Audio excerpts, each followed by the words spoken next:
అది సార్ జరిగింది. మీరు అడిగింది చెప్పాను కదా.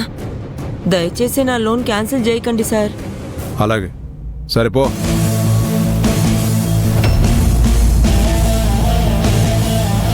అదే అసలు విషయం. మిత్రా మేడం ఆ విశ్వంగాడి విషయంలో టెన్షన్ పడుతూ ఉండడం, వాణ్ణి దాచమని చెప్పడానికి, ఆనంది ప్రెగ్నెంట్ అవ్వడానికి ఒకదానికొకటి లింక్ ఉందా? ఆనంది ప్రెగ్నెంట్, ఇదేదో మనకు ఉపయోగపడేలా ఉందే. మహేష్ సార్ వచ్చారు.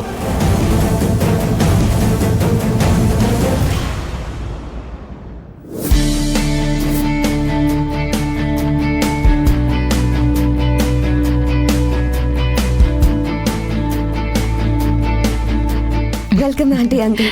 Thank you. ఏర్పాట్లన్నీ బాగానే చేశారే. మిత్ర ఆర్గనైజేషన్ అంటే అలాగే ఉంటుంది. ఎంతైనా నా కోడలు కదా. అందరూ వచ్చినట్లేనా? వచ్చారు సార్. ఆనంది ఏది? అదిగో అక్కడుంది. ఆనందికి ఏమైంది అలా ఉంది? ఏముంది, అందరి అటెన్షన్ తన వైపు ఉండాలని డ్రామా మొదలు పెట్టుంటుంది. అంతేనా మిత్ర? కరుణాకర్ గారు, సార్, అరేంజ్మెంట్స్ అన్ని పూర్తయినట్టేనా? వర్కర్స్కి స్టాఫ్కి ఇవ్వాల్సిన గోల్డ్ కాయిన్స్ గిఫ్ట్లన్నీ రెడీనా? అన్నీ రెడీగా ఉన్నాయి సార్, వచ్చి చూడండి. ఓకే, పదండి.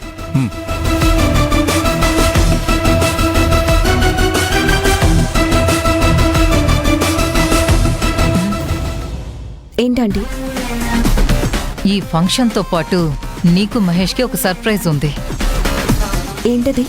నీకు మహేష్కి ఎంగేజ్మెంట్ జరగబోతుందని ఈ పార్వతియే అందరి ముందు అనౌన్స్ చేయబోతుంది. అంతేకాదు, ఈ డయాస్ మీదే నువ్వు మహేష్ రింగ్స్ మార్చుకోబోతున్నారు. రియల్లీ?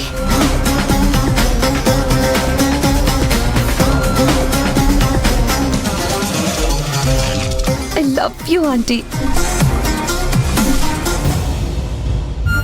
ఆనంది, ఇప్పుడు ఎలా ఉంది ఆనంది? బాగానే ఉంది. ఏం బాగుంది, చాలా నీరసంగా ఉంది. కాస్త ఏదన్నా జ్యూస్ తాగితే ఆ నీరసం తగ్గుతుంది. వెళ్ళి తీసుకురా ప్రసన్న. ఆనంది. అన్నయ్య, ఎంతసేపు నిల్చుంటావురా? ఆనంది పక్కన కూర్చో. కూర్చోరా.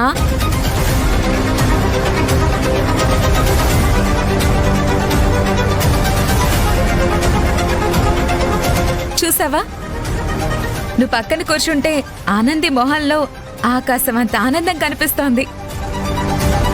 ఊరికే కూర్చోవడం కాదు, తన చేతిని నీ చేతిలోకి తీసుకొని ధైర్యం చెప్తూ ఉండు.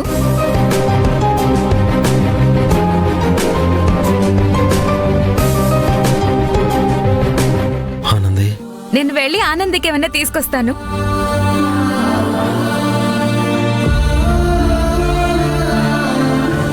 మరి అలా చూడకు, ఆ ముచ్చటైన జంటకి దిష్టి తగులుతుంది. దీన్ని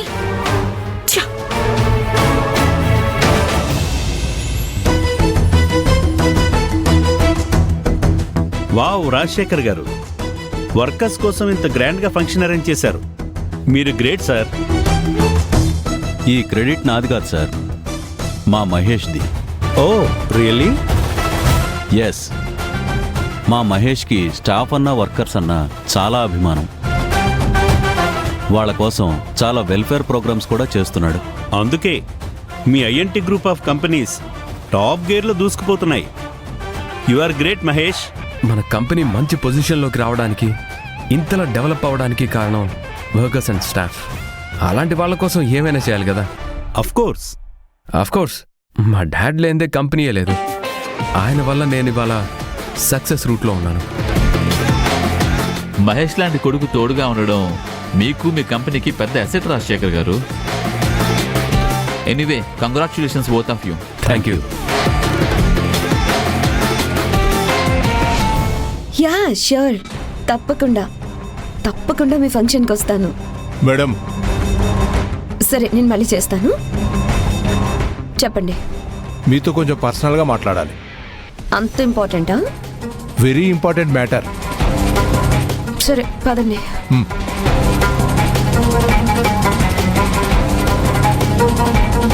ఏంటి అంత ఇంపార్టెంట్ మ్యాటర్?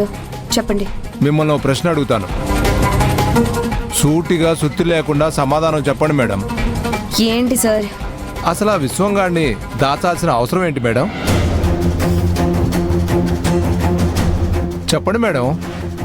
సిల్వర్ జూబ్లీ ఫంక్షన్లో మనమే వాడి చేత జ్యూస్లో మత్తు ముందు కల్పించి ఆనంది తాగేలా చేశాం కాబట్టి.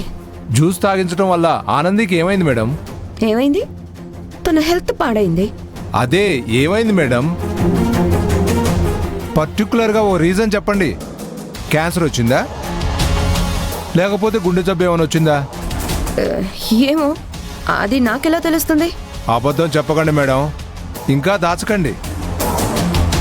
ఆనంది అస్తమానం వాంతులు ఎందుకు చేసుకుంటుందో, అస్తమానం కళ్ళు తిరిగి ఎందుకు పడిపోతుందో నాకు తెలిసిపోయింది మేడం.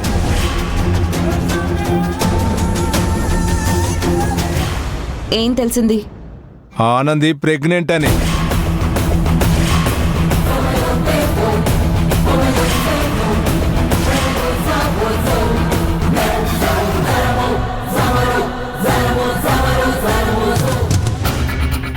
ఏం బాగుతున్నారు మీరు?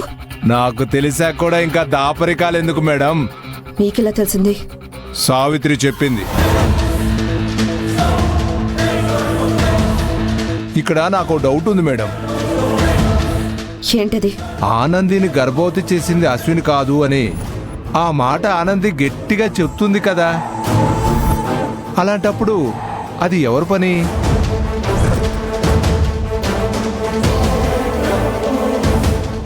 నాకెలా తెలుస్తుంది సార్? అంటే ఆ రోజు మత్తుమందు కలిపి మనం ఇచ్చిన జ్యూస్ తాగి ఆనంది స్పృహ కోల్పోయినప్పుడే ఎవడో తన్ని పాడు చేసి ఉంటాడు. సో విశ్వం ఆనంది అశ్విన్ల చేతికి చిక్కితే ఆనందికి ఇప్పించింది మీరే అన్న విషయం బయటపడుతుందని మీరు ఇంతలా భయపడుతున్నారు కదూ? అంతే కదా మేడం? నేనొక్కదాన్నే కాదు, ఆ ప్లాన్లో మీ హ్యాండ్ కూడా ఉంది. ఇది మరీ బాగుంది. మీరు చెప్తేనే కదా నేను చేయించింది. చేయించారు కదా. ఏది ఏమైనా మేడం, ఆనందితో ఆడుకోవడానికి నాకు బ్రేకింగ్ న్యూస్ దొరికింది. ఇంకా వదులుతానా? ఈ న్యూస్ వెంటనే మహేష్ సార్ చెవిలో ఊత్తా. వద్దు కరుణాకర్ గారు, మహేష్కి అస్సలు తెలియకూడదు. ఏం కాదులే మేడం, దొరికించాల్సి వదిలేదే లేదు.